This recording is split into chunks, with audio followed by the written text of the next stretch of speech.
Briefly, I'll hit the background a little bit because it's really not that important.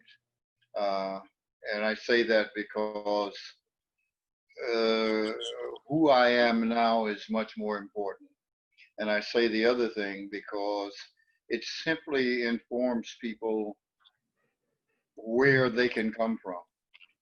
I Yeah. am a product of Mississippi, which is one of the worst racist states in the country. I grew up there, and I grew up. One thing that's important about that, I guess, to try to give a view of my mentality where I couldn't look a white person in the face. It was taboo.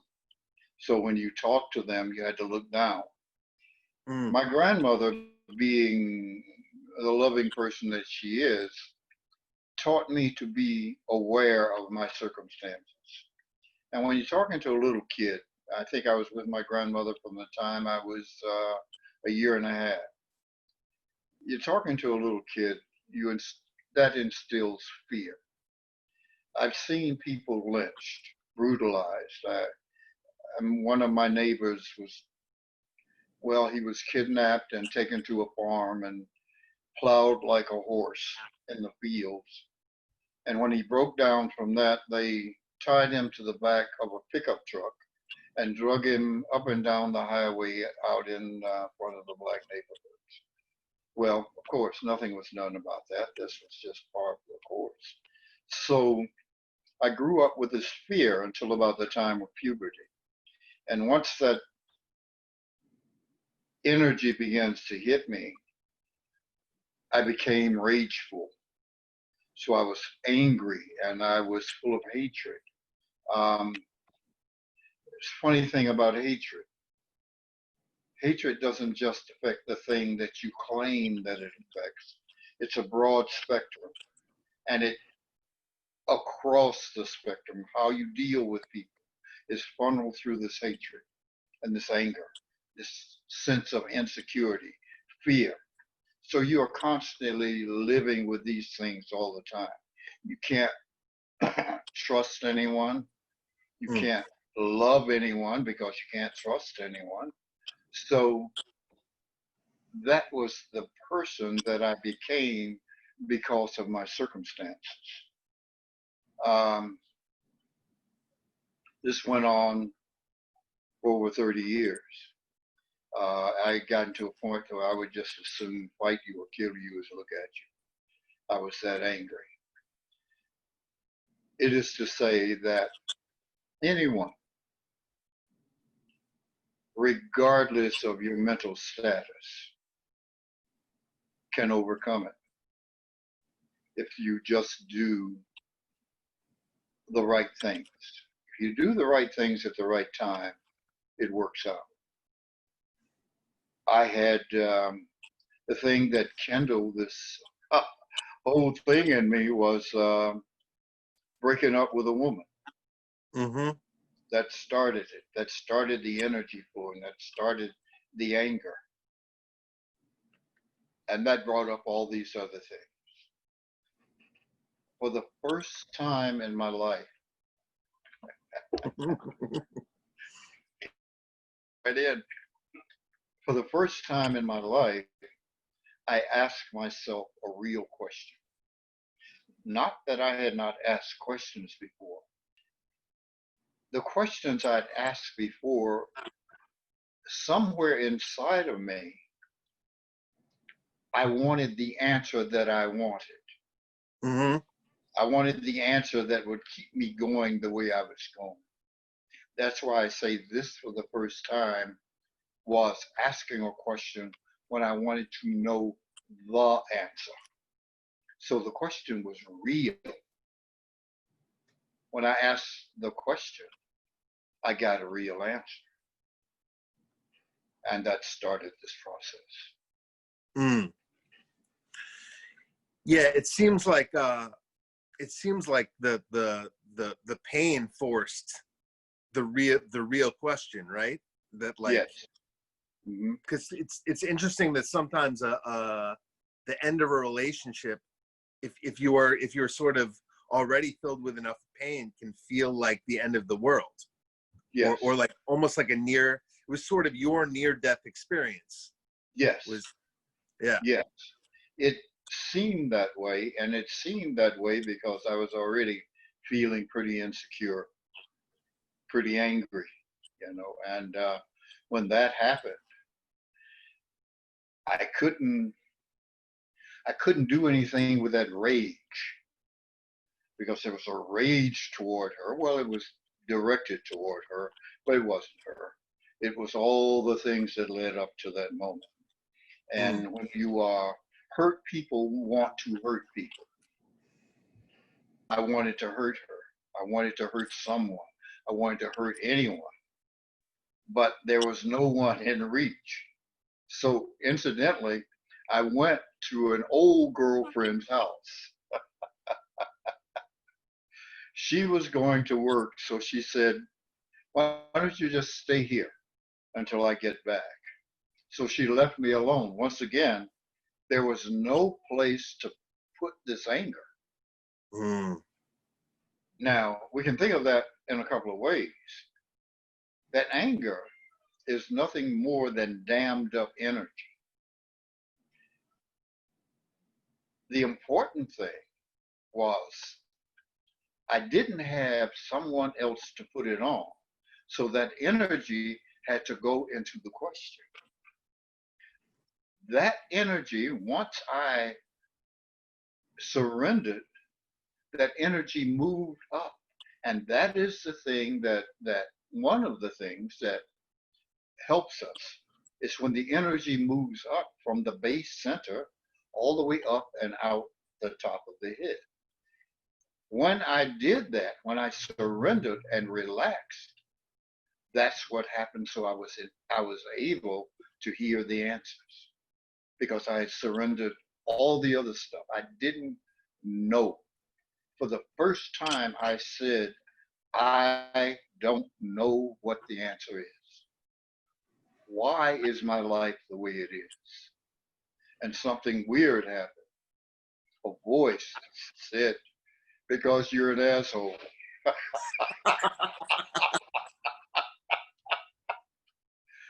And I had to admit that.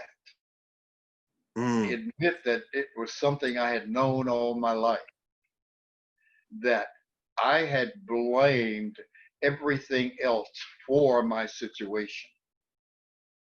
I had looked outside of myself to for the solutions to why I was miserable. This was the first time I looked inside of myself and saw the truth Mm. that it was me. Yes, all these things happened that caused me, that gave me the situations that I was in. They happened. But what I did to myself as a result of accepting what happened outside of me, that was the problem. And the next questions dealt with those things inside of me that liberated me. Mm. So here we are. Well, yeah, I've been thinking about that, and I think because probably somewhere along in that questioning was forgiving yourself for being Yes, such an asshole. yes, absolutely. That is a part of it, to forgive yourself. We think of forgiveness, we say you must forgive, but it usually is directed at you must forgive someone else. No, Mm-hmm. you must forgive yourself because I was responsible for my condition.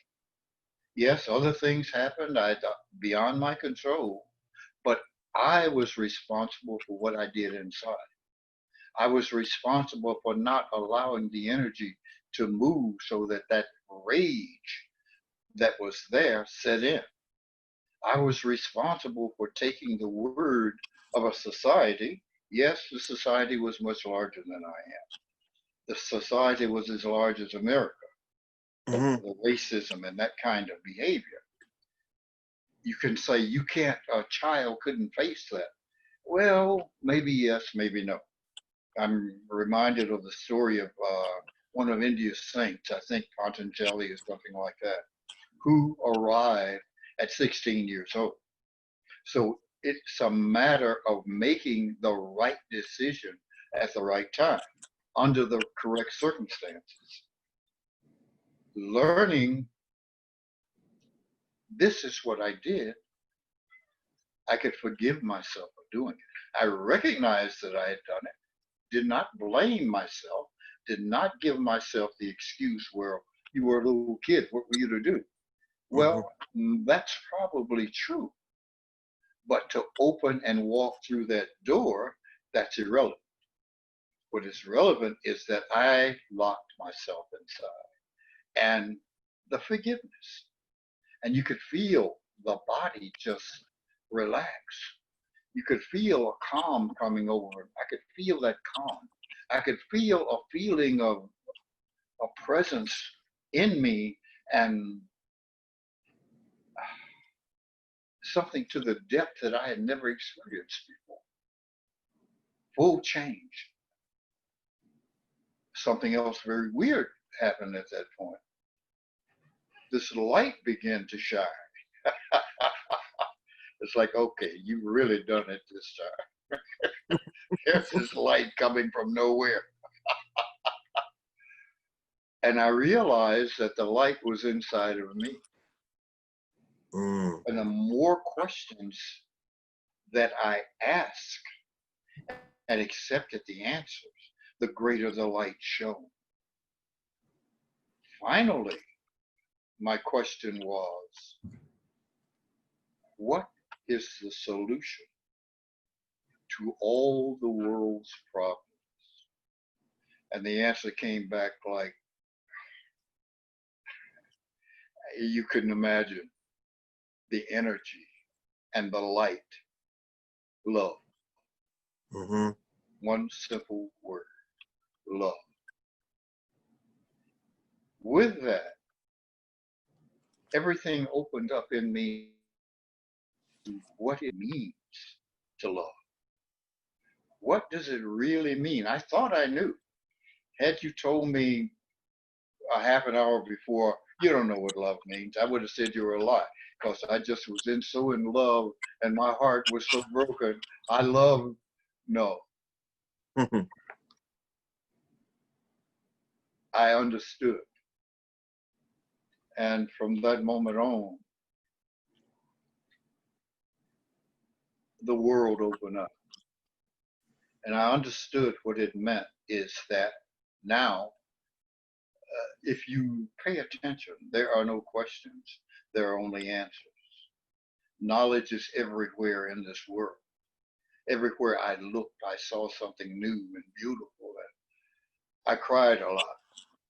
I went to a restaurant and a little old lady about my age now, she's probably about 70, she yelled at me and I burst out crying.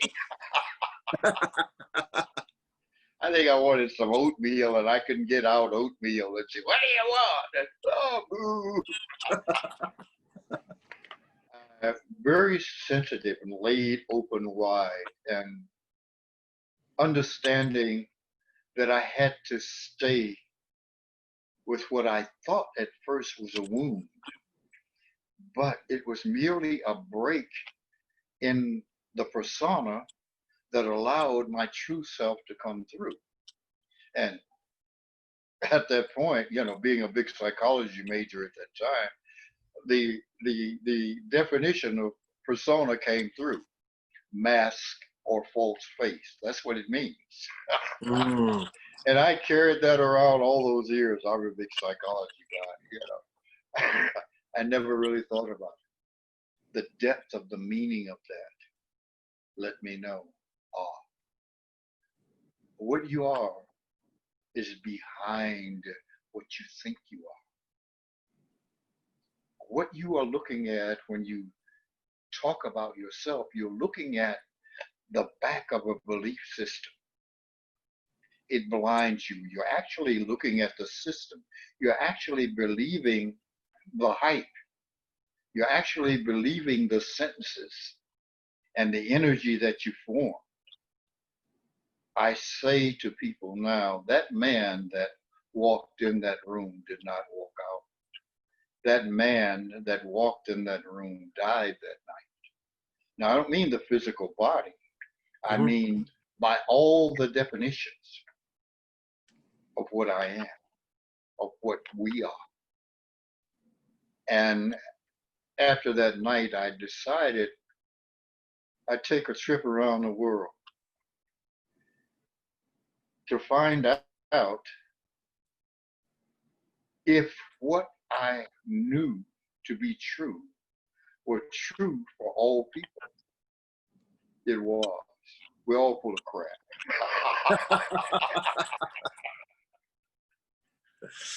No matter what the culture, it is taught. We Mm. believe ourselves to be these things. It is not true. So we are all thinking we are white, black, Indian, Chinese, male, female. We are expressed as those things, but that's not what we are. We are that which expresses, not that which is expressed. That Mm. is a belief. To come behind that and to see who you are and to accept who you are gives you the courage to stand in the world as who you are. It gives you the courage of a Buddha, a Jesus, or whomever. Whomever expressed the opening of that door stood for what they are, not for what they used to be, but Mm. what they are. And that is God itself. Now, some might look at that and say, that's blasphemy. I'd say that's stupid. If God is one and all there is, then you cannot be other than that. Looking through these eyes for the experience of this world, for knowledge to return to the self. Now I can be anywhere in the world and be comfortable. I don't know. I was walking down the road on some island. I can't even remember the island now. And there's a guy walking on the other side of the road, and he yelled across the street to me, "Hey, homeboy, I know you anywhere. You at home, anywhere you are." It's like, yeah, perfectly relaxed, being the only person that I knew there, but no fear, no doubt. It is the translation of the word heaven, leaven, to rise in consciousness, to embrace the higher vibration of thought and being. So, as I said, here we are. Um, yeah, I mean, wow, you just said so much in a very concise piece. The A question would be, you mentioned that you blamed yourself for being such an asshole when you felt all that pain. Do you think the opposite of that could be true, that some people are walking around who are guilty inside for everything, not even what they did, but feeling guilty for what they didn't do or can't do for other people, and they could feel the same amount of pain, and that would almost be the same release for them if they come to that realization? Yes, if they come to the truth, just accept the truth about what you're doing. But what I find is many people, they are comfortable with the pain because that's all they know. It takes a certain amount of strength. No, it takes losing everything to really accept something new and different. We want to be comfortable, and we have chosen to become comfortable with whatever our internal circumstance is. Okay, I can deal with this misery. This is misery I know. No. So yes, if they recognize what they're doing, it would be the same thing. The release of that energy would be the same. See, the particular is not meaningful because different people did it different ways. So the questions that they have to ask about themselves pertain specifically to their prison. Their key only unlocks their door. It doesn't unlock my door. Right. Yeah. So it's interesting. We get to the same place. I feel like we discussed at one point in a lecture that it does seem like it almost takes coming to that absolute low point to make that transformation, and that almost feels like one of the issues that a lot of people have. They say they want to be enlightened, or they say that they're on this path, but they're not hitting rock bottom. Yes. And so they're not, is there another path or No, there is but one path. There's but one path to the one truth. When Buddha sat under the Bodhi tree, and I can't remember, so I'm paraphrasing, and they say he struggled with this devil thing. Well, all he was struggling with was the division within himself. That was all I struggled with. That is what everyone struggles with. The mind and the assumed boundaries set up within the self are the blocks. So we each struggle with those.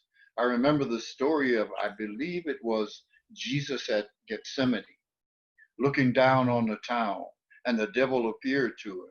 The devil, the word devil is a translation of the word double, to double think. That is to try and bring together two parts that don't fit. That's what that is. So that's what the Buddha struggled with.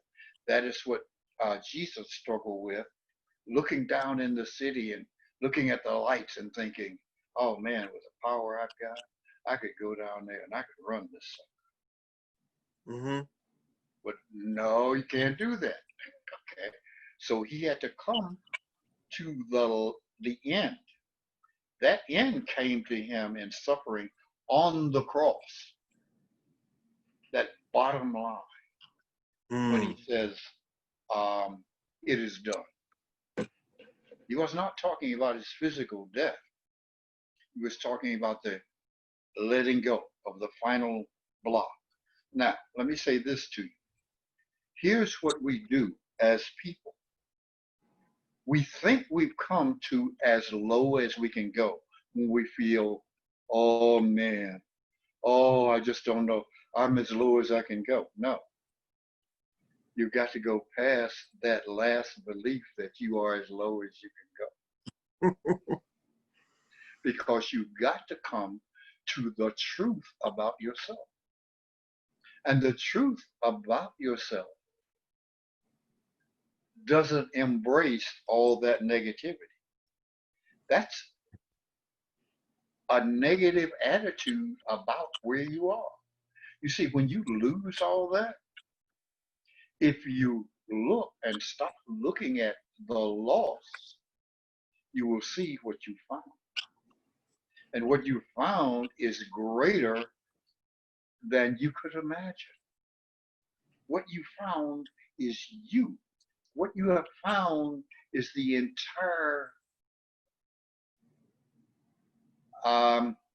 see, I could use the word universe, but it's too limiting. Because we think universe. We think in terms of all the stars and the galaxies that we have here. But this is only one place. This is only one on the beach forever. So we have learned that this reality is all that is. And that's in a subconscious belief that we have. But it is not so. So when you let go of that final negativity of I've come as low as I can go, you let's say you come so low you come high. Mm.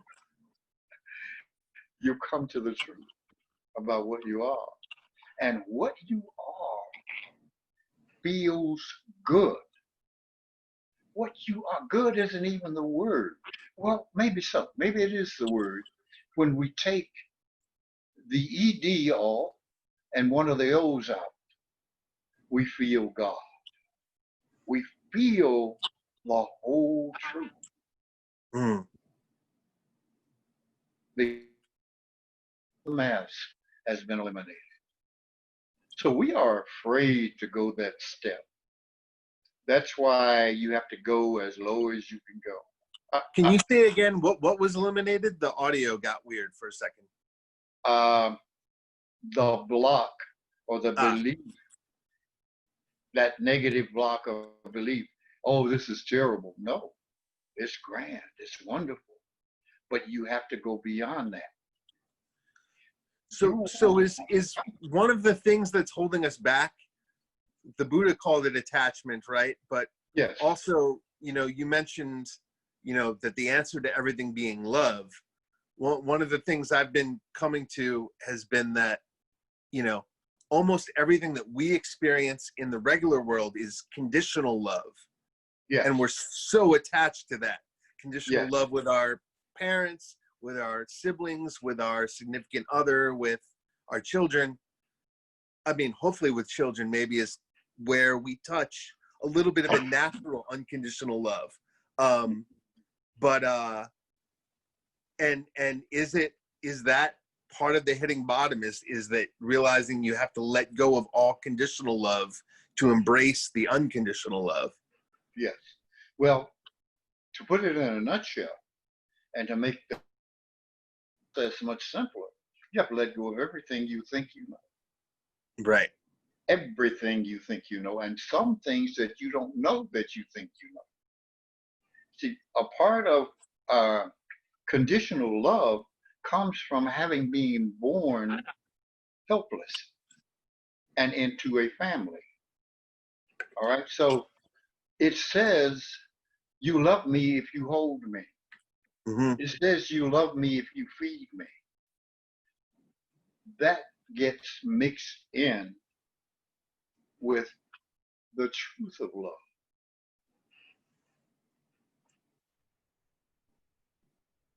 I tell a story.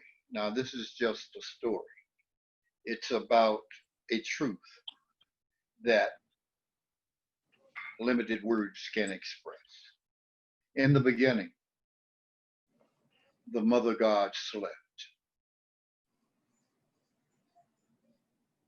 In a moment, there was a flicker. Father God was born.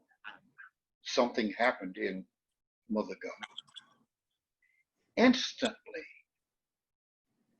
instantly, with that flicker came love. That flicker is a reflection of what I call Mother God. It's not a woman. It is that thing through which all femininity is modeled upon. That moment happened. So love happened, period. So whatever falls before the eye of God is love. And when you come to that, you realize that all the limitations you had on love. If you love me, you would do this. If you love me, you would do that. Well, that may be true, but the idea of that is incorrect. Mm. You see, if I love you, I understand that we go on our own paths and we've got our own things to go through to come to who I am. I've got questions I've got to answer that are on my journey. Oh, if I love you, I allow that for you. If we come together and we both are on this path and we both love each other, then we don't have any problem. We both understand, and we both will not injure the one will not injure the other. Mm. But if you don't understand, there's injury. I injure myself by what I think of what you've done. You may do something that I feel uh, badly about, but you had to do that because that thing was in you and you had to see the truth about it. Now, what is it I have to do? I have to learn, oh my God, what is the real reason I feel negativity about what you have done? Because this is the only way I'm going to clear up what's inside of me. Ultimately, we come to learn we are one. We are one searching many paths to come back to the one. Mm. The love that I have felt that is contaminated by my insecure doubt, fear, pain doesn't exist there. And then we can sit down together. We don't have to worry about all that other stuff. But we have to go on the trip first. I have to understand who I am not. Mm. You can never understand who you are because who you are is just what you are. You have to scrape away who I am not. And once you release who I am not, I stand there. Here I am. If you stripped all the flesh off of me, my bones would be there. I am the bones. I am the bottom line. If you just strip away those other things, accept the free movement of that energy through your body. The free movement of that energy. You know, it's like we think, oh, I have the right to be angry. I should be angry. No. One of the things I learned in martial arts, you don't have to be angry to fight. You don't have to be angry to compete. And if you are not, if that jolt of energy you feel when someone is threatening you, if you don't turn it into energy, it becomes this incredible energy for the preservation of your being. Mm. So the fight then is not a fight. It's not a fight at all. We work together. We're working together. I'm laughing, you're angry. We can do this until you get tired and quit. We're working together to For the improvement of mankind as a whole and for the improvement of each individual. Mm. At each time when we get angry with each other and want to fight, it is an opportunity for me to look at what's going on. What I want to fight about is that this energy has come up, it's blocked. So when it's blocked, it's like stagnant water. It's poison. You want to do something to get rid of it. So what is the thing that is closest in your mind? Fight. Okay. It doesn't solve the problem.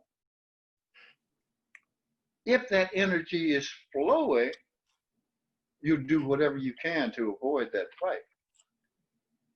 Mm. Whatever you can to avoid that fight. And I was talking the other day about how you talk to people. I can come across the worst racist in the world, but I'm going to talk to that person like I am an adult because they're behaving childishly. Mm. Now, you might say that is a intellectual realization. That's an intellectual realization for some people. But once you get behind all that, it's not an intellectual assumption. It's the truth. There's a joke. a guy goes to a psychiatrist and he says, Doc, he says, it's like after a month of seeing the guy, he says, everybody tells me I'm inferior. And the psychiatrist says, no, son, that's not true. You are inferior. You really are. So I really am that adult that understands when I look at racist, murderer, rapist, robber, and I see the child. Mm. Now, when it comes to our society, we want to talk about solving problems.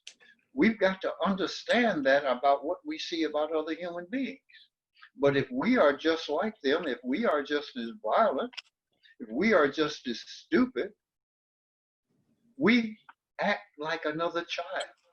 So what do you have? You have two children coming into conflict. If you got a person who understands and a person who doesn't understand in the fight, it's a compliment. You are a compliment. You are answering a question. You are answering a question. So if we are to move forward in this society, in the world, somebody has to grow up and has to see that other person for what it is they are, help them overcome that in the best way you know how, in whatever that situation is at the moment, if that makes sense to Yeah, I mean, I was thinking about it. It was actually in a discussion with Maria the other night, and was thinking similarly. We were discussing some grammar issue in something she had written. Yeah. And I was telling her how I thought it would be better or would be more appropriate. I had no attachment to that idea at all. Yeah. And there was a disagreement, and I was just like, how do you get through these disagreements in life, like with without all of the aggravation, without fighting, let's say, because Yeah. I had no desire to fight about the grammar of this thing. Yeah. Yeah. Well, what happens is the energy builds up and there's no release because the release in an argument is the other person saying, oh, okay, you're right. And you, but see, if you never get to that point, if you understand what you're looking at and understand that that person has a reason for what they're saying, right or wrong, you never get to the point that, of, you see, I don't get to the point because I talk to people. And particularly when I talk to closed-minded people, I know they're not going to hear what I'm saying. Mm. I understand that. I'll say what I have to say. I've said things like to a racist, why don't you talk to me? Now, average person says, talk to me like I'm a man. You hear that tone? Yeah. I say, talk to me like you're an adult. Not I'm a man. You talk to me like you're an adult. You talk to me like you're a man. Now I put everything right back where it is because I'm looking at where it is. I do not, this is a weird thing to say in this, I do not consider us equals. I consider us equals as human beings. In terms of thought, you have demonstrated that you are not equal to me in thought, in quality of thought. You can never be. Why? Because I don't have these thoughts. This is the universe. So what you're playing a game against something that you can't win against. It is the law of the universe speaking to you. It's not a man talking to you. It is the law. I'm merely translating the law. You see what I'm saying? So when you know who you are, you don't get entangled in the foolishness that fools bring to you.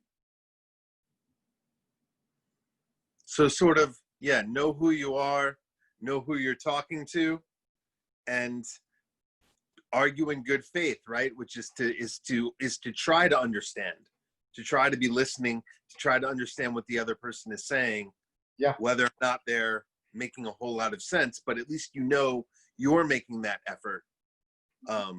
Like you said, I think you said, whether they're right or wrong, you know where they're coming from, you know why. Like maybe in Maria and I's argument, which is, it's a silly example, but I think that's why it's good, is that it's not serious, it's not racism. You know, I think where she was coming from, maybe her grammar was slightly wrong, but she wanted to say a certain thing. Yeah. And so I was trying to tell her what I was correcting wasn't what she really wanted to say. So really, neither of us was right.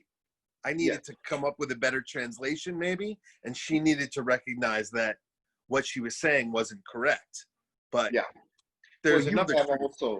You have also another problem. Her basic language is Russian.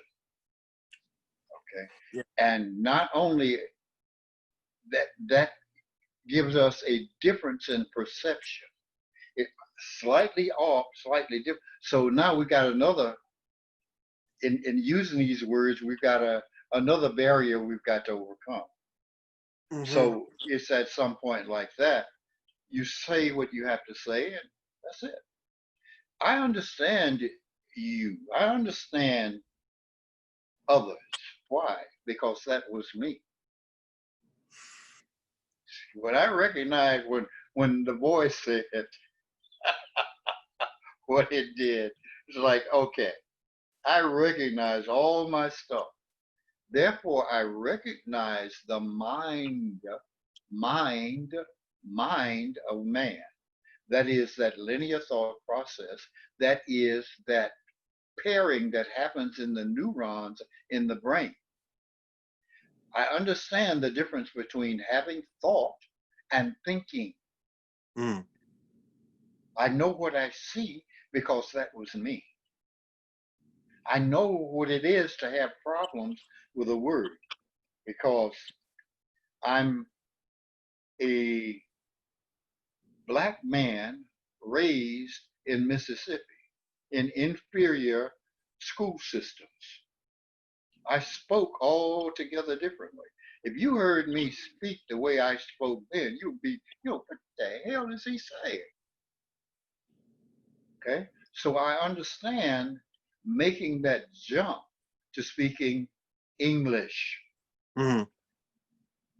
I understand it because I've taken the time to understand what language is, what it's for, to study the language. So I understand. But I also, the older I get, when there's no one really around, I go back to back to the woods. Now my daughter's mother comes from a town about 4 miles from where I'm from. Mm. We can talk.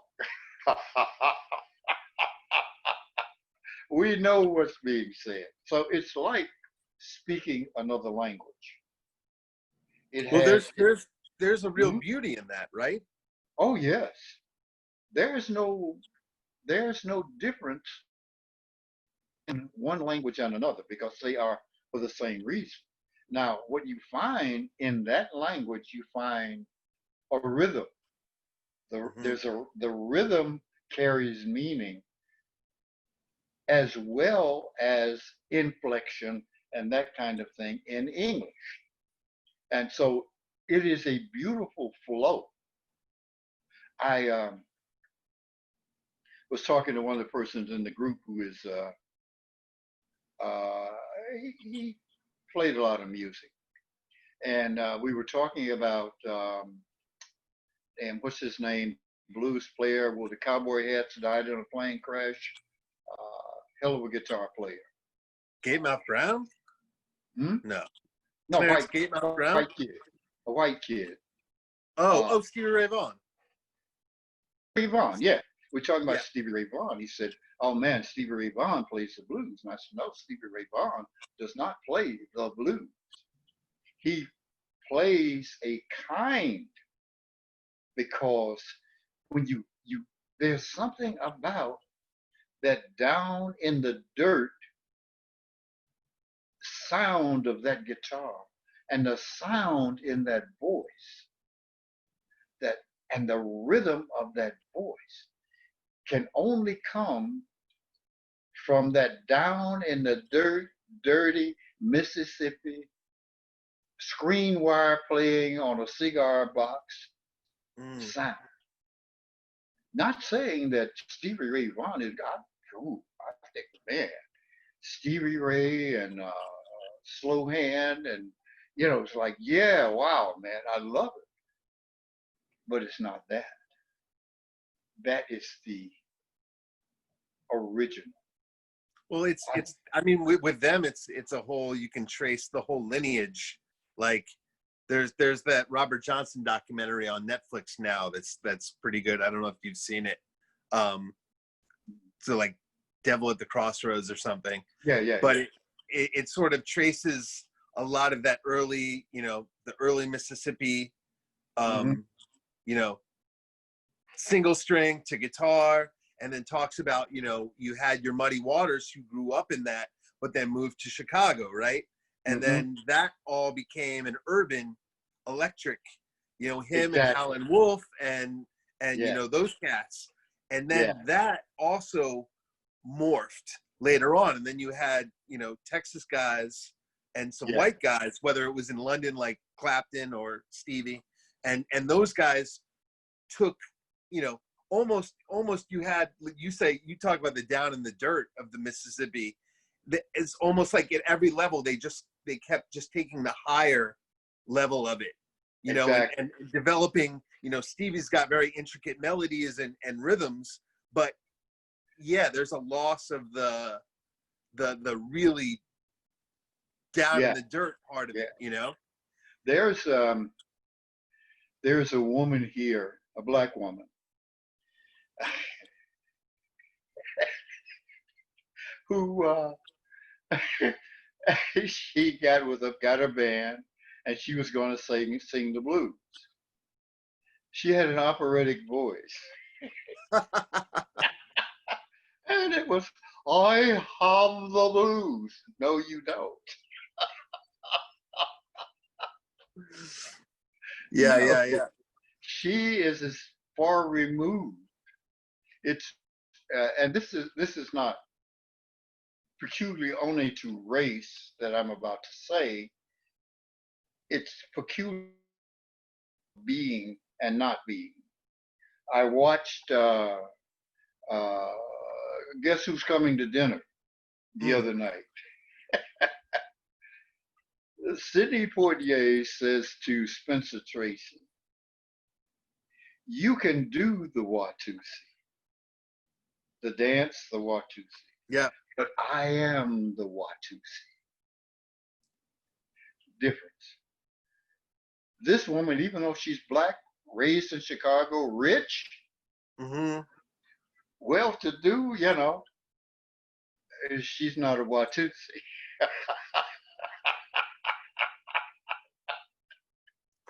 Well, it's sort of even a difference between Sarah Vaughan and Billie Holiday. Yes. Speaking of operatic voices, I mean, Sarah's amazing, but there's something about the feeling that Billie brings that is, when she sings Strange Fruit, Billie is the blues, for sure. Oh, yeah. Exactly. So it's the same thing with what we're talking about here. Yeah. See, I have a large problem. Well, I've been doing this for, I don't know, since the 70s. I have searched since then to be able to say this. So I have found a countless numbers of ways to say the same thing so that it is heard. But yet, the truth of it isn't heard because it can't be heard.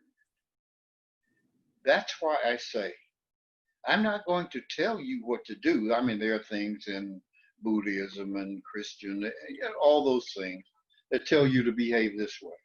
Mm-hmm. I can't say that because you don't know what that means until you come to the place that you understand what it means, and nobody has to tell you what it means.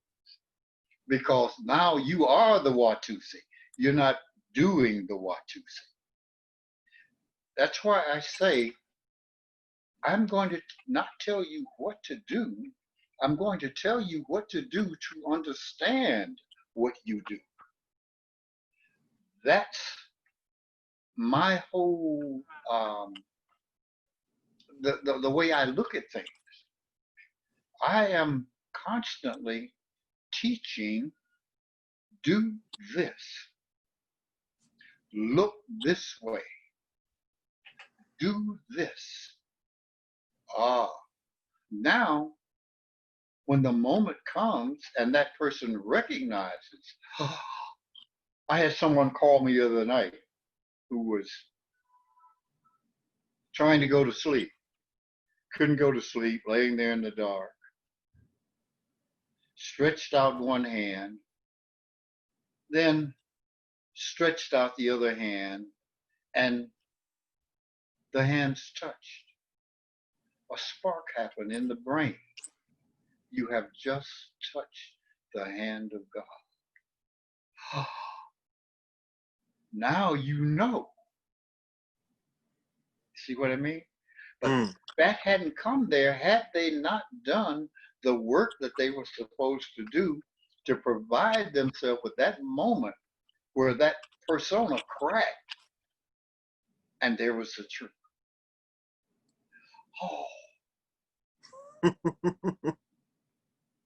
Oh God, okay, good. Let me get off the phone. Let me go to sleep.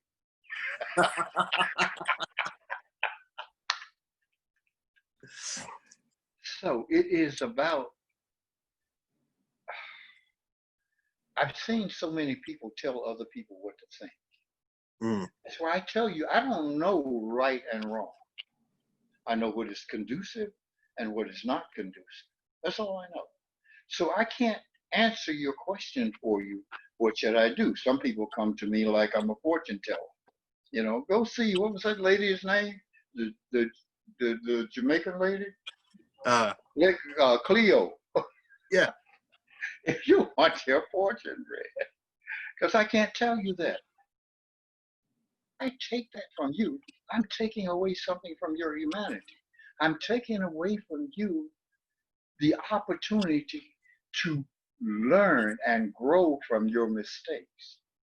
Because then you know, you understand much better, much more in depth when you make the mistake than me telling you avoid that. Now you know why. And you know all the angles of why, because you made those mistakes. Someone talked about being successful. I said, well, you make 1,000 mistakes. You only have to be right once. With this, you only have to be right once. But you make the mistakes because that's guiding you toward the right answer. So when you make a mistake and things don't go as you intend them to go, you don't go, the light should come on. Oh, that's not, let me, okay, let me go this way. Oh, you gain more and more. But if I try to tell you what to do, that doesn't make sense to me. That deprives you. You are a human being. You are equal to me in intelligence. We are all equal in terms of intelligence. We don't all use it to the same degree, but you got to help people get to that point of intelligence. We use what? 10 to 13% of our intelligence. 10 to 13% of ourselves. Wow,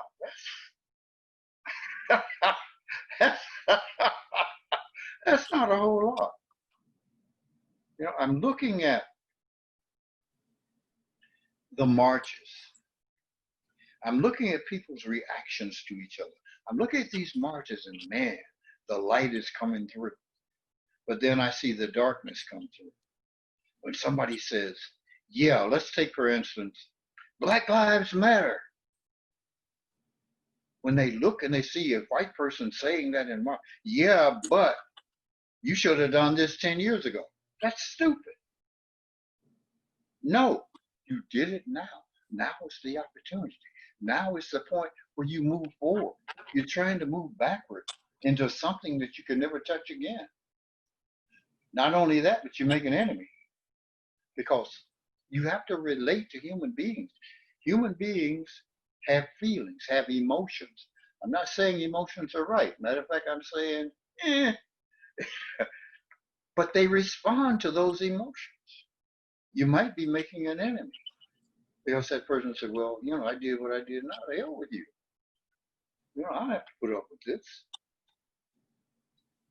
What it is, we need to understand. We're talking about black rights. I say stop talking about black rights. Talk about human rights.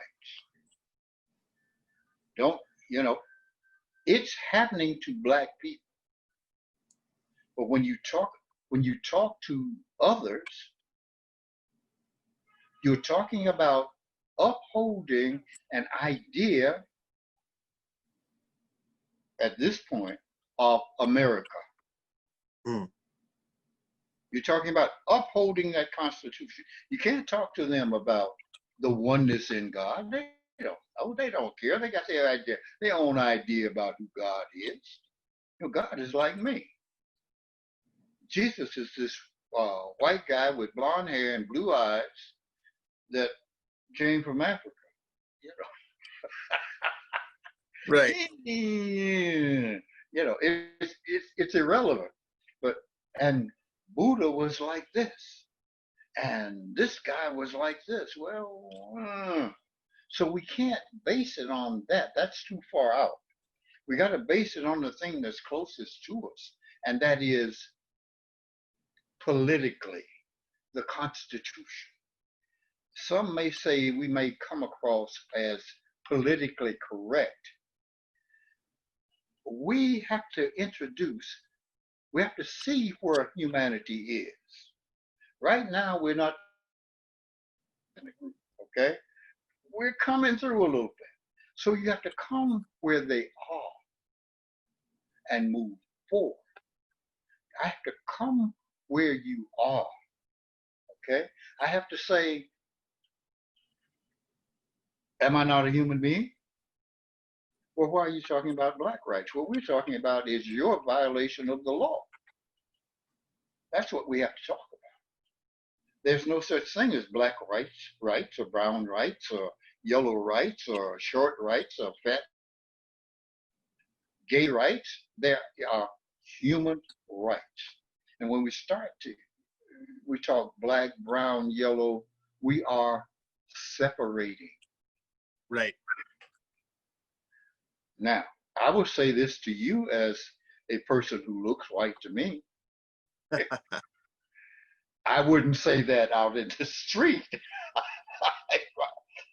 But it's important that you understand that.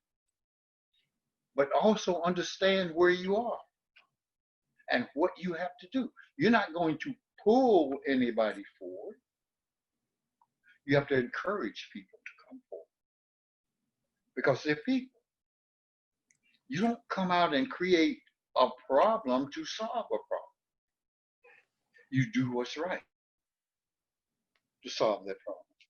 One of the things that I've said in my lectures to all black groups, you have become exactly like the white man. What? There was a man that was brought here way back when to teach slave owners how to control their slaves. That man's name was Lynch, where the term lynching comes from. Mm. Brutal man. Okay. He taught people to brutalize their slaves. Okay. What has happened? When you brutalize someone, what do they learn? To become brutal. Mm. When you hate someone, what do they learn? To hate. So at this point where we are in time, if you love someone, what do they learn? To love. If you treat someone fairly, if you treat someone like a human being, what do they learn? To be human. And I'm not talking about that just in terms of one group, one race. I'm talking about that as human beings. Yeah. When we treat human beings like human beings, I'm going, no matter how you have, or one has treated me, or how they have behaved, I've got to treat them like a human being. I had a woman call me several years ago, somebody I'd never heard of. She had seen me on the street and she called me and she said, I'd like to thank you. Thank me for what? She said, my daughter died a couple of weeks ago. You changed her life. Changed her life? Oh, who is your daughter? She told me the name, but I had no idea who she was talking about. She said, you changed her life about race, about men. You changed her life so that her last year was good. Okay, now what does that mean? I had no idea who this woman was, nor who her daughter was. But when I taught high school, she was a student of mine. Mm. Okay. What I did was treat them like human beings. I treated them lovingly and kindly. What did they learn? To be loving and kind people. I had my principal at the time come to me once and said, you know, this place exists because of you. Okay. Well, then give me a raise for all that. Yeah. That didn't happen. My point was, I treated those kids like human beings. You know, I had a class in the front where all the rich kids from the suburbs, I taught in a private school. On my right were the Black Keystone Rangers, a gang. Over here were the Latin Kings, a gang. In the back of the room were the kids from the halfway house. Over here were the drug addicts. This is my classroom. Now, what I was charged with was teaching. I don't know what I was teaching, or something. I don't know. That's what I was charged with. But what I did was teach them to respect and care about each other by respecting and caring about them as groups and as individuals. This is what must happen. We can't go backward. Human mind wants to do that. That is why we consider it not only our greatest instrument, but it's our biggest enemy. Mm. Because it wants to stay with what it's familiar with. And it's familiar with anger, pain, hostility. I want it my way. If I don't get it my way, the world is going to fall. Well, we are in a point in time. The energy of this universe is the breakdown of order. We're in the Aquarian age. The breakdown of order. If you stand on one side or the other, you might say it's bad. Order is breaking down. But order breaks down in order for change to happen. Mm. So it is a wonderful thing. This law is in the universe. This law is a part of us as individuals. It has to break down in order for change to happen. And if it breaks down far enough, it breaks down to all that is. And when that happens, it's a good day. Mm. So is there, because it's difficult. I mean, I see and understand everything you're saying. One of the problems I see with society right now is that the leadership is actively saying the opposite often, Yeah. on both ends, where, you know, you didn't say all lives matter, right? But Yeah. as a from a human rights perspective, saying, oh, everyone should have human rights is sort of an equivalent. And one side wants to say, oh, that's actually a racist thing to say, or to say you're colorblind is racist, which is sort of, maybe you're acknowledging the sort of the bad lessons learned, where there's a quest for power on some level, Well, you know, to almost enforce what happened in the past against, I don't know. well, here's the thing about that is it's like when we say Black Lives Matter. See, now we're back to language and that kind of thing. Mm-hmm. How is it said? See, it's said as just this statement out there. Black Lives Matter. To someone who does not listen, they are hearing that as a statement that stands apart, as opposed to the way we have been treated. It should be said, Black Lives Matter. See, there's a difference. Yeah. So what you're saying is that we have been treated as though they don't matter. Perhaps that statement should be Black Lives Matter also, for the ignorant, for those who don't understand implication in language and in voice. But here's the other thing that we learn to understand. You can't say it right for everybody. Right. Someone is, and I'll be honest with you now, uh, there are black people who don't understand what racism is. They don't get it. And that's from having been out of the society as a whole. Okay. I say to the end of it, you've got to do is look inside yourself. Am I racist? No. Well, then that is not my meaning. This is what I'm saying to you. I say to you, if you, as a white person, I don't see color.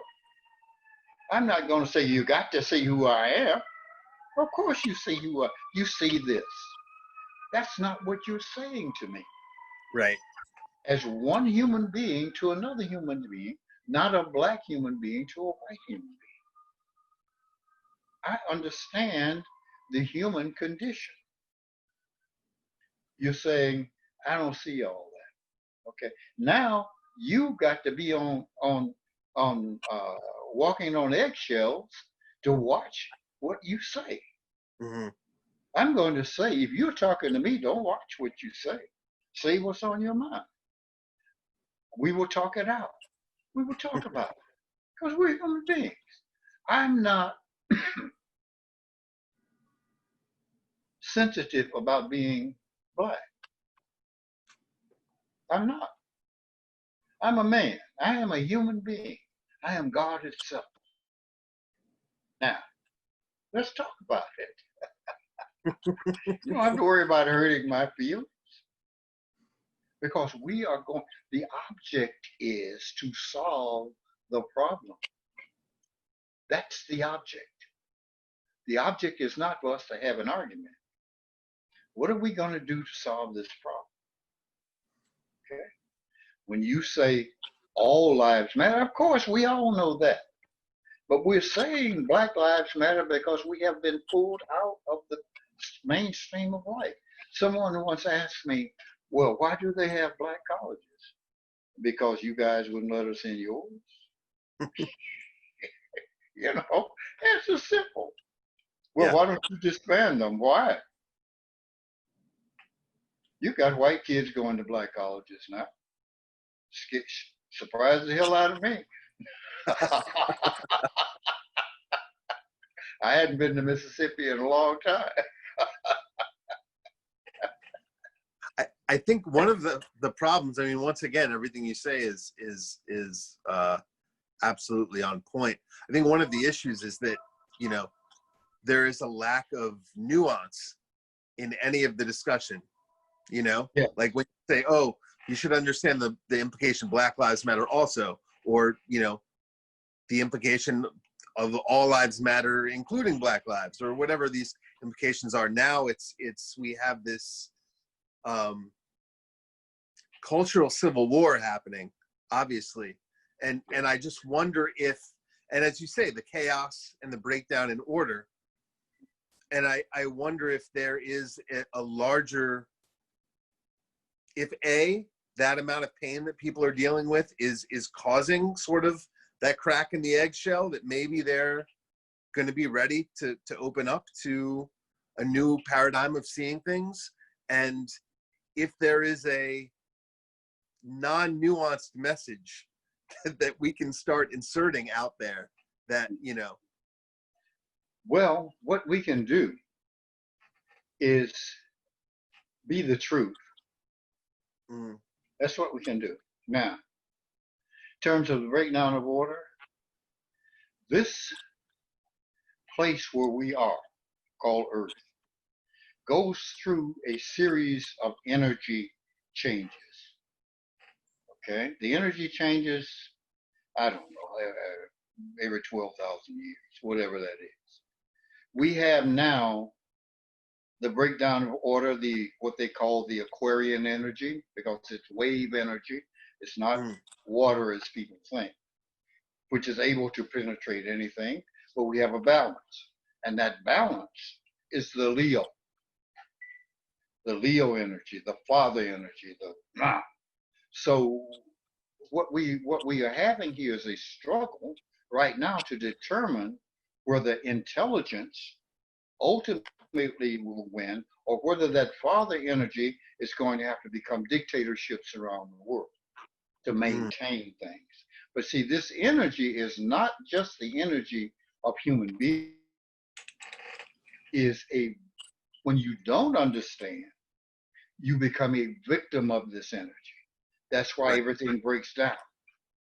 But when you are clear, you realize that the energy is for you, not you for the energy. So you're not a victim of it. You remain clear. You understand what it means. You understand its source. Now, one of the things that has to happen is if you look at America, is that Congress is going to have to change. We have to do that to make it change. Now, here's an issue.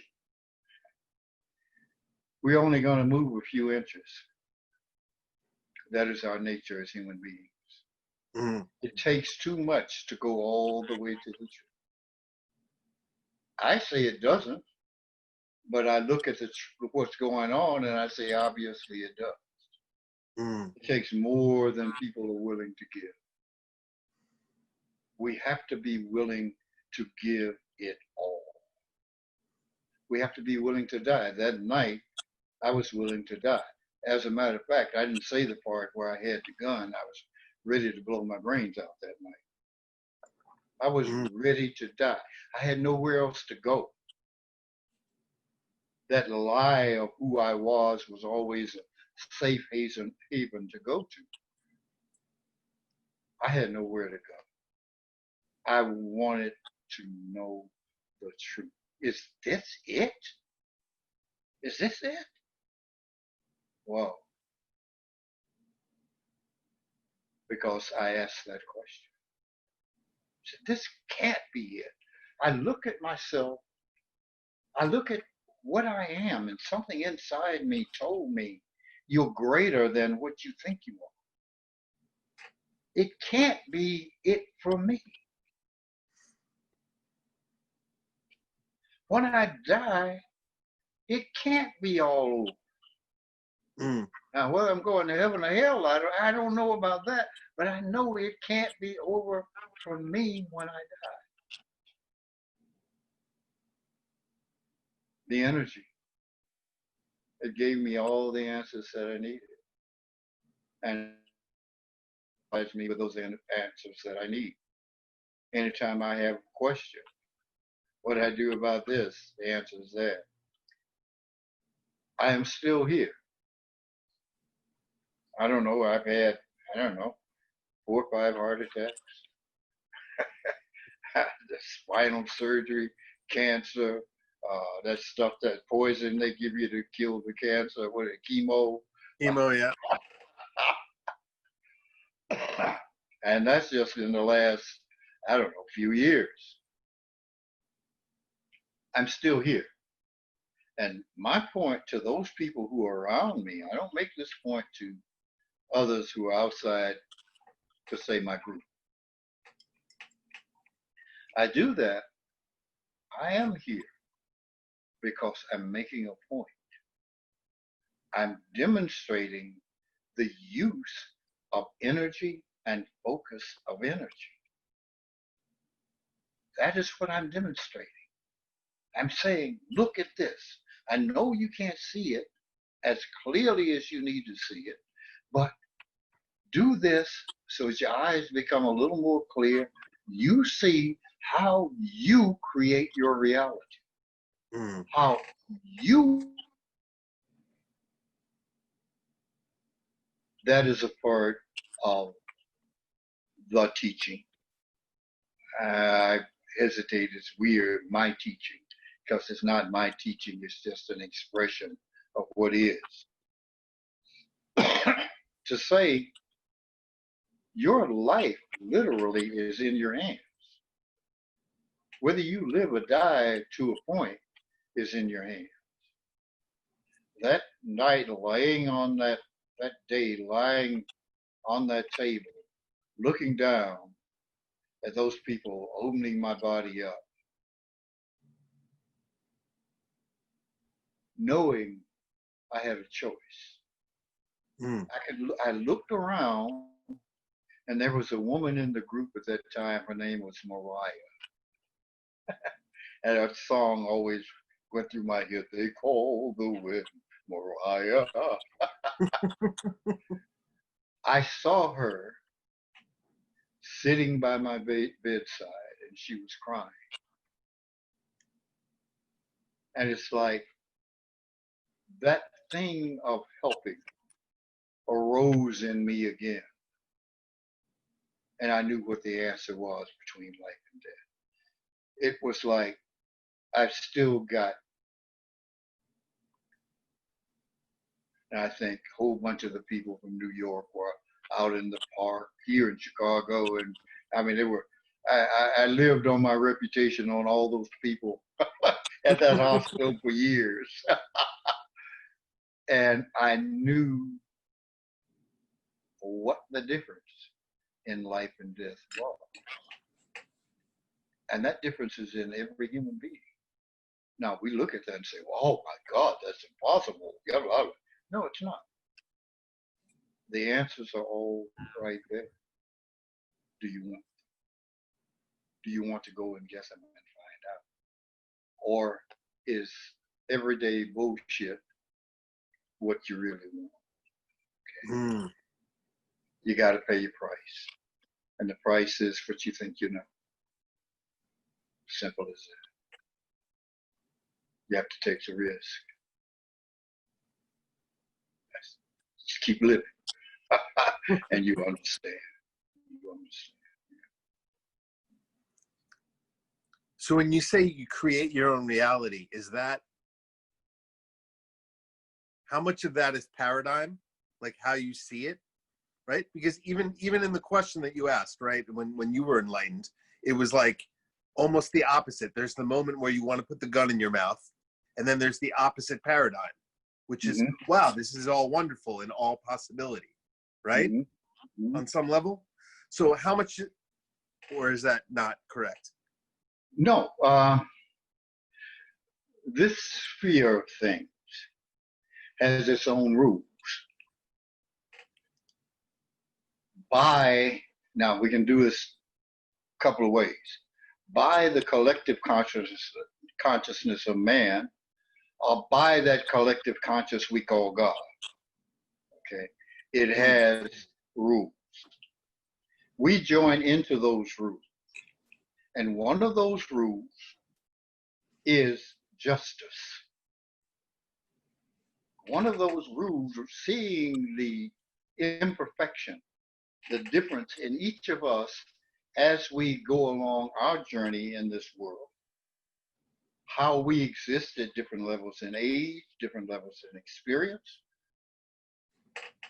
inexperience, and experiences.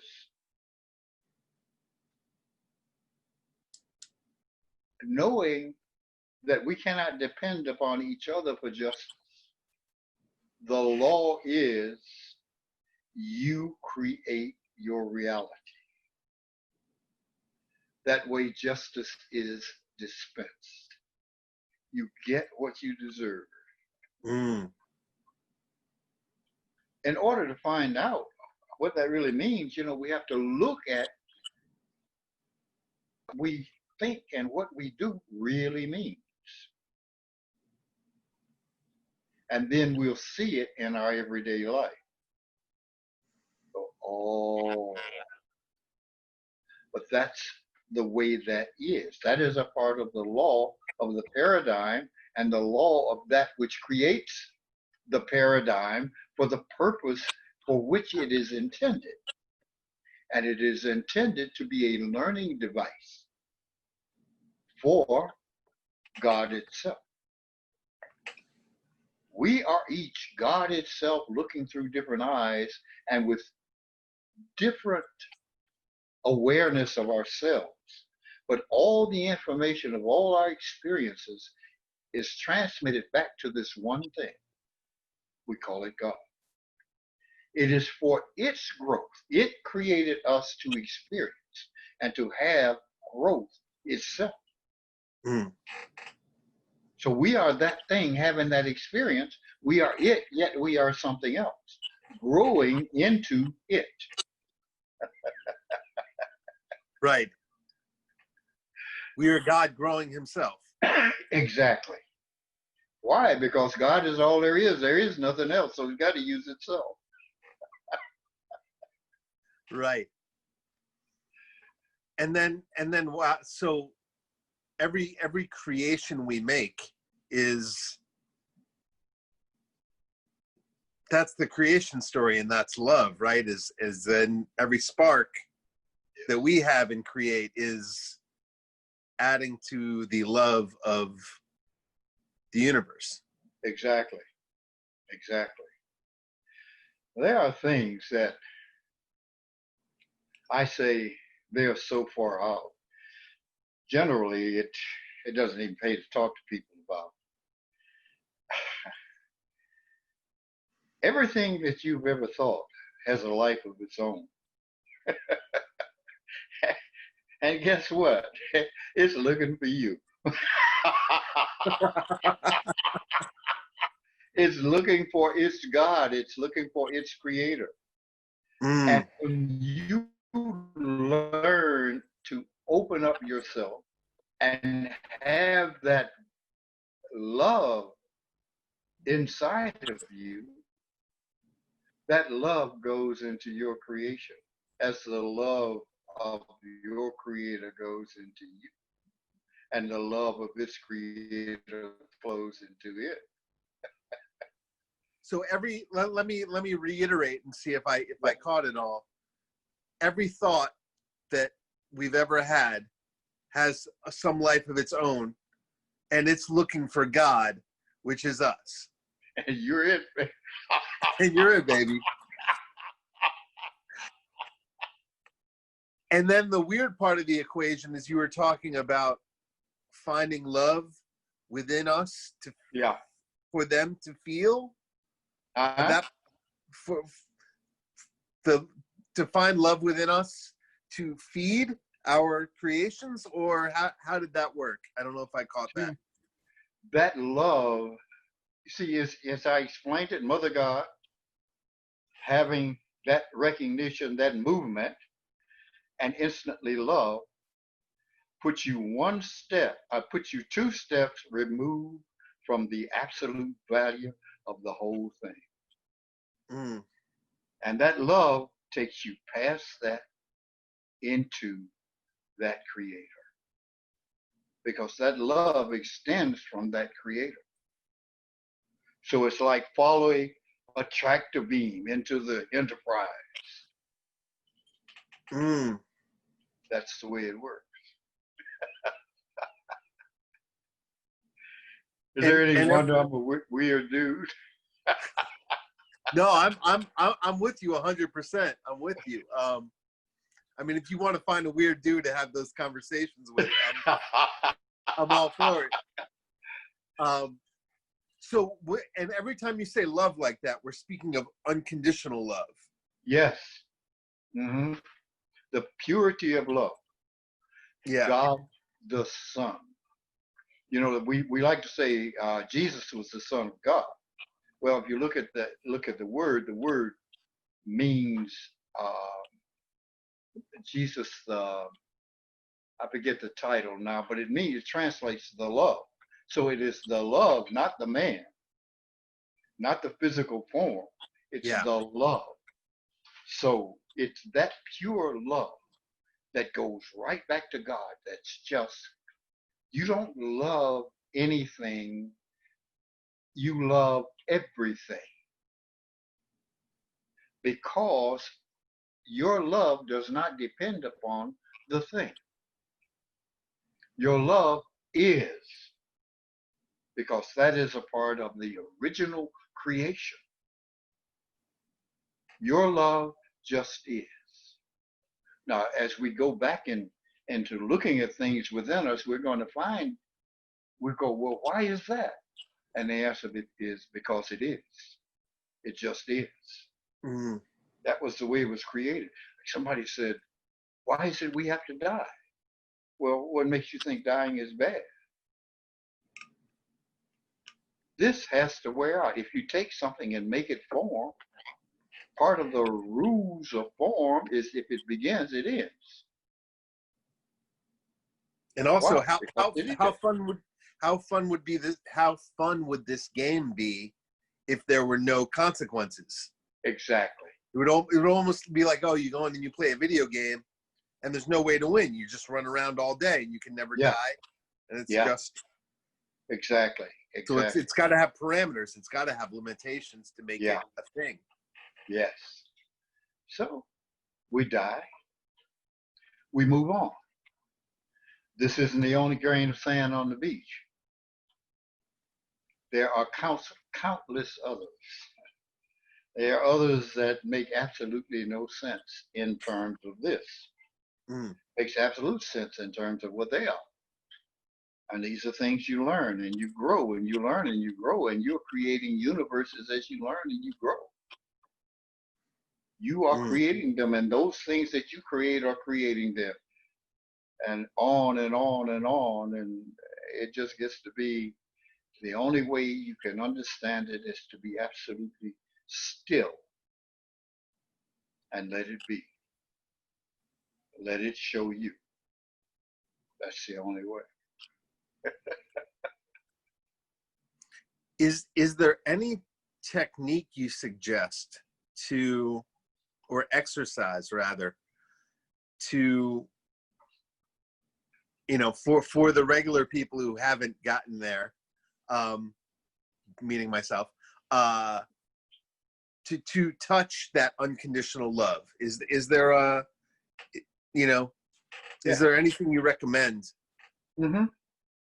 Feel. Stop denying your feelings. Okay. We have good feelings and we have bad feelings. I say to you, no, we only have one feeling. And that interpretation, your interpretation of that feeling, is how you perceive it. You know, there's a part of that feeling early on in life. It's the same as, I don't know if you were, when you were a kid and you went over a hill too fast in a car, that feeling you got in the pit of your stomach. Some people run from that, but no, that is the beginning of that feeling. Sometimes we get so full, we think we're going to die and we stop.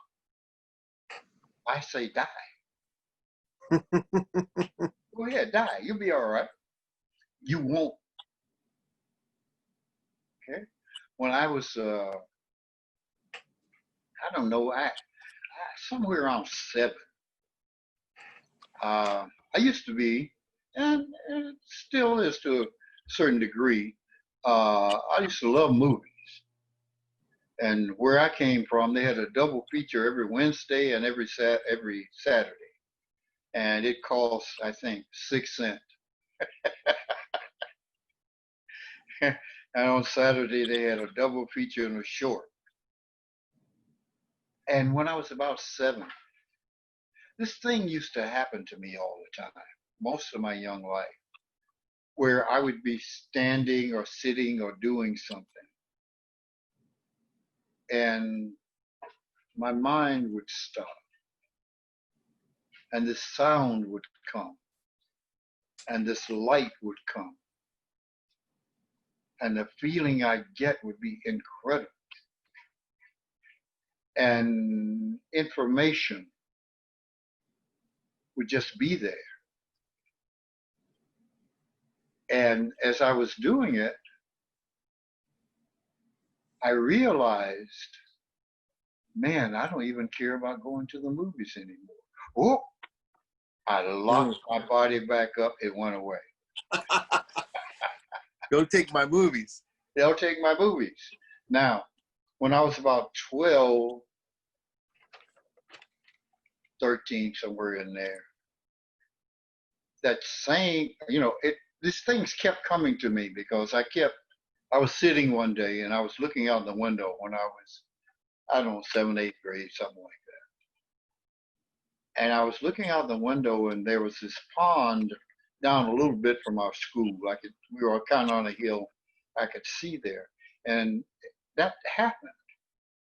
Everything got quiet. And this plant, I could see this plant. This thing must have been 500 yards away. And it was moving toward me. And it moved toward me and it moved over me and I could feel it. And I realized it wasn't the plant. It was the light from the plant. And that we saw because it was the reflection off of something, the image that we saw that made us think we saw things. Okay? Now, this was the kind of stuff that happened to me when quiet would come and this light would come. And I just blurted out, and I blurted that out in class. And the teacher said, Einstein thought of that 3 years ago. Right. Like, well, okay. But now I would just said that to let you know the kind of things that happened when this would happen to me. And it was happening one day and I was just full with this feeling. And I realized I don't care about having sex anymore. And I had just started having sex. Yeah. Back. Okay, again. So what I'm saying is that light and that feeling was the purity of the beginning of creation for God itself. Pure love. Pure, simple love. And those examples of what I did is how the mind prevents us from experiencing pure love. How it cuts it off. Right. There was no fear of losing these things. I was a little kid. I just have started having sex. I want more of that. That's pretty good. You know?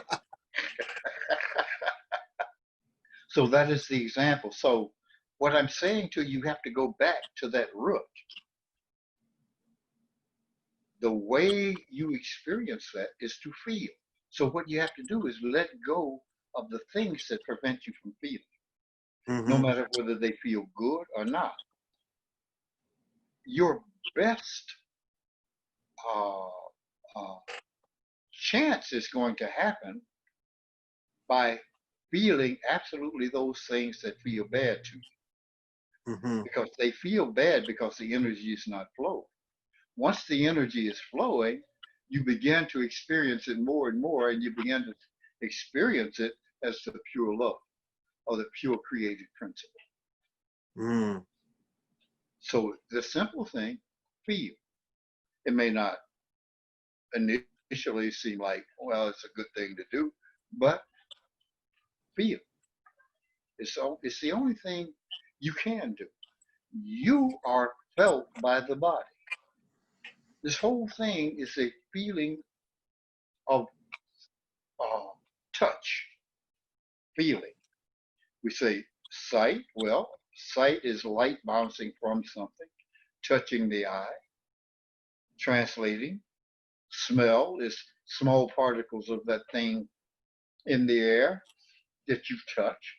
Touch, taste. These are all one sense of Mm. touch, feeling. You feel it. Oh, this body, you feel the body. So feeling is the key. Feeling is the bottom line. So what do? We stop talking about it, relax, and just feel.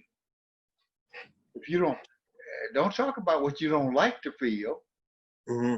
because that's the very thing you need to feel. Because this universe, we have become frightened because we're children in the world. We come in as children. We're frightened because this thing is big and all this stuff. We don't know what the hell is going on as a baby. So that fear is created at a level that you've long forgotten because you've been away from it. You've been an adult. You've ventured out into the world, however you ventured out, but that thing is still there. So we have to get down to that, get back to that original thing. Ah, to do that, we have to stop this by this. Okay. The story goes a student was riding in a car with his teacher. And they came upon a construction uh, zone, and the sign said "Stop." And the student looks at the master and says, "Teacher, how do you stop a mind?" He said, "With a heart, Mm. feeling. That's how you stop. It is going to bring you all manner of knowledge. And when it brings that knowledge, you have to accept it, regardless of, it's like, I hate to do this, but I'm going to do it. Hey, it's like your president. It was the best ever. I mean, there's three people in the audience. It was the biggest audience ever. You can't look at that, accept that lie, because what you see, the same thing. Don't doubt what comes to you. Mm-hmm. Relax, feel. Sometimes, you know, people will say, you ask them how they feel. Oh, I'm great. You ask me how I feel. I say, I feel like shit. Mm-hmm. Why? Because it's just true. Mm-hmm. That's the way I feel. But my doctor used to get a big kick out of it. He said, how do you feel? I feel like shit, but not too bad. It's to say, feel. Feel it for what it is. For what it is. We never get to learn what it is until we experience it. Got to experience it to know it. You can't stand outside of it. And I see this with a lot of so-called spiritual people. They stand outside of it and want to know what it is. Mm. Can't do that. You stand outside of it One of the reasons why I swear like a champ, because I want you to know both sides. Because you got those, oh no, it's not, you don't say dirty words. There are no dirty words in God. Mm. What do you say? So if you deny that, you're denying part of God. There are no dirty words. If Well, I it's the, tell you, if you say, how are you? And I say, I feel like shit, you get a reaction, right? That's how I feel. I just communicated to you how I feel. mm-hmm. You know, I got some, I don't know who you're going to show this to, so I've got some other things I could say that Go for it. Please speak as freely as you want, as you wish. I would say, fuck you in the ass with a sandpaper dick. You have a reaction. That's what I'm communicating to you. Lost you. I'm here. That's what I'm communicating to you. You see what I'm saying? I'm Yeah. communicating. I'm communicating. So what's a dirty word? Mm. Dirtiness is in your mind. So when you stand on one side of that and claim to be spiritual, eh, Yeah. as far as I'm concerned, you're just full of shit. Well, And is there a duality there? Like almost there's, you know, the idea of being completely detached, and then tantra would be being completely the thing, right? So are those just two sides of feeling? you have to understand what you have to come to that word of detachment, what it really means, because we have a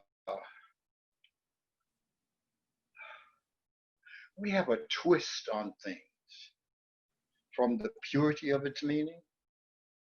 You know that it's not quite what it means. So to be detached means I don't have a certain kind of attachment to it, a false attachment, but I Mm. have a real attachment to it. That is, I understand it. Like I said, I have a detachment to you because I won't tell you what to do. I'll tell you what to do to understand what you do, which is the better, which is Mm-hmm. the better thing. My telling you what to do, or my telling you what to do for your advancement. Right. In that kind of detachment, there is love. You you can't discount that love at its root of all feeling. Mm. Love is at the root of all feeling. So when we talk about these things, they are uh, imbibed with love. Mm-hmm. So when we talk about detachment, you can't. People think that's the word detachment. Oh, well, that's not exactly the way it works. Does that make sense to you? Yeah, like almost conditional attachment versus unconditional There you go. Yeah, attachment. yeah. If it is of the mind, it's pretty fucked up. Right. Well, even taking a step back, what you were saying, I always think of this.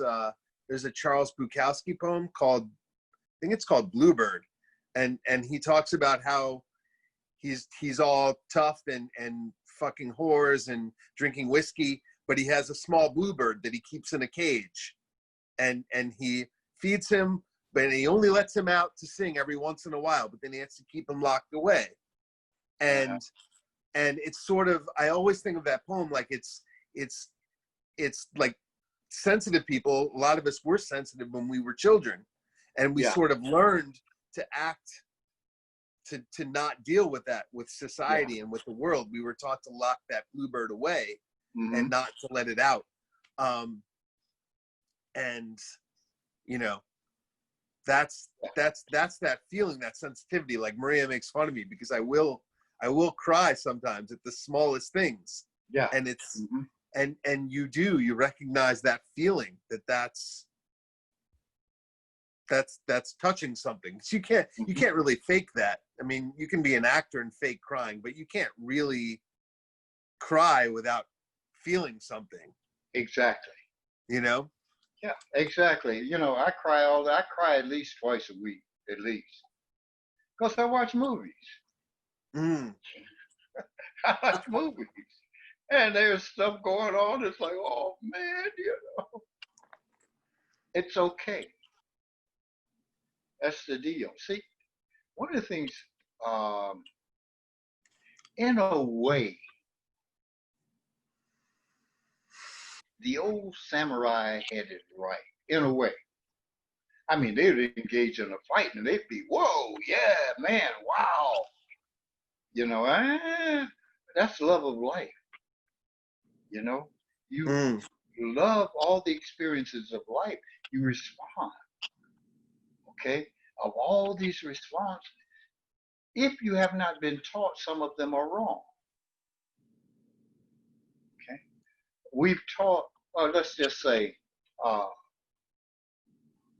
what is that commandment? Says, "Thou shalt not kill." Well, that's not true. Thou shalt not murder. Mm-hmm. There's a difference. One is done. Murder is from here. Killing doesn't have to be from here. You will have a feeling about that, but at the same time, one of the things I learned, life was like a football game.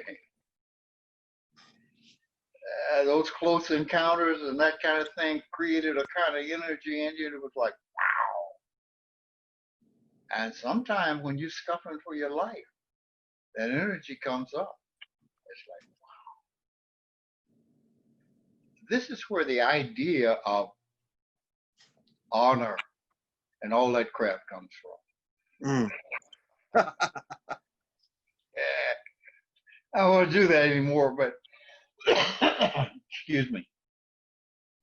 But it all depends upon how you do life. You can do it with joy as long as you're not angrily doing things. It's okay. The thing that's bad about it is when it's what you're doing hurts you. Mm. I think the Buddhist says, it was Buddha who said, um, I guess stupidity is is drinking poison and hoping to kill somebody else. Something like that. Yeah, yeah. So when you take that poison from here and make it do things to your body, that's what's happening. It's with joy that we live life. It's okay. Then we introduce God into life. When we do it with love and with caring, when you do it that way, you change life. It doesn't matter where you march or whatever, but you change the energy of life. And Mm. every little bit counts. That's why they say if you got 10 people meditating, it'll affect 1,000 others. Just by you sitting and meditating. So if you got that many people and double that, oh man, pretty soon the whole thing wakes up and goes, oh, wait a minute. Because it's in the air. Mm. It's in the air and you can't help but, you have a sender receiver here. You can't help but receive it. Now, what you do with it is a whole other thing. You may shut it off, but it's still there. One of the things that I say when I say certain things is to plant the seed so that someone hears it. Not that they're going to get it now. 10 years from the day it may pop up in their brain, they think they thought of it, but it doesn't work. It doesn't matter. It's there. Oh, this is what that means. Mm. And it works the same way. You were talking about meditation and helping people, and I was thinking about the protests and what if people were just gathering and meditating instead of marching. Yeah. And then I thought about, Black Lives Matter signs, all lives matter signs? What if it was all love matters and a group of meditators? Yeah. Maybe it's Yeah. some sort of seed of something. It is something, and it should be investigated. I think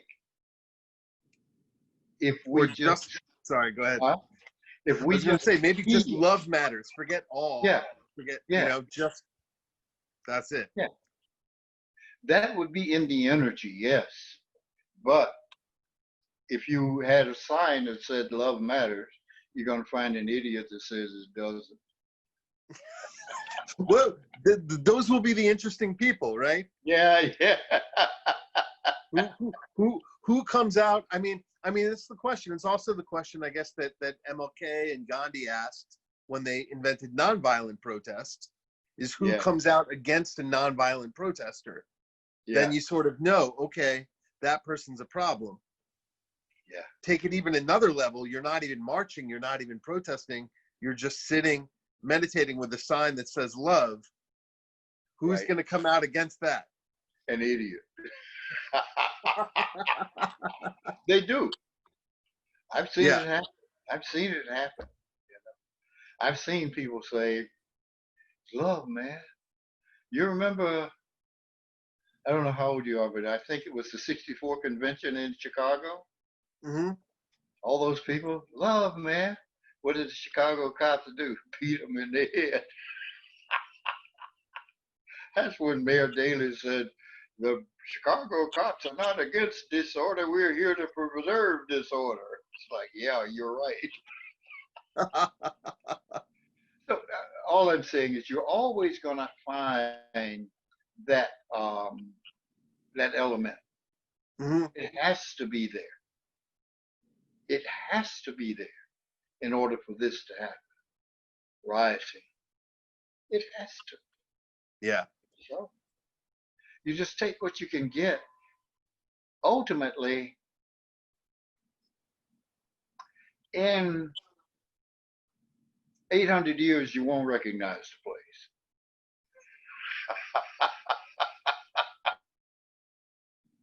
And It's I guess that slow. it's our choice. It's gonna be, is it gonna be Charlton Heston showing up like, damn you, or will it be Star Trek and we'll be like, oh my God, this is, yeah, look, yeah. there are Klingons and Vulcans and we're all friends.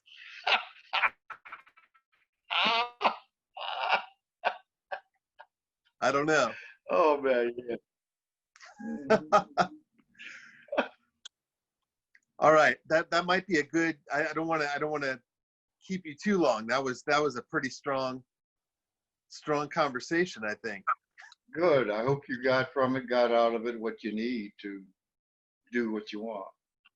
Do you have any last words, last message for? Well, I used to say, read the living book. That's what you are. Find out what you're not so that you become what you are. That's about it. You are the living book. Read it. Read it. Scrape away what you aren't to find Yes. what you are. Yes. And then be that. Yeah. All right. Perfect. Give my best to Maria. I will. I love you, Ananda. Thank you so much. Love you too, Brian. Peace. Peace.